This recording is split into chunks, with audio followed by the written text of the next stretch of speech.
Ich bin der Marius Effinger, angehender Geschäftsführer der Firma Roth & Effinger GmbH. Familiengeführtes Unternehmen durch die Familie Roth und die Familie Effinger. Wir produzieren hier auf 3000 Quadratmeter mit ungefähr 40 Mitarbeitern. Also wir stehen hier vor der neuen Bikepath und Produktionserleichterung hat im Prinzip gebracht, dass wir dickere Materialien schneiden können und auch schneller fertigen können und vollautomatisch fertigen können.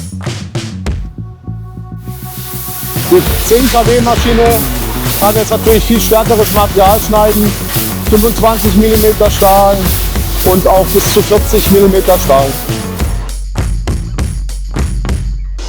Vor allem kann man jetzt eine Maschine laufen lassen und noch eine nächste bedienen oder es über die Nacht hinein laufen lassen. Ja.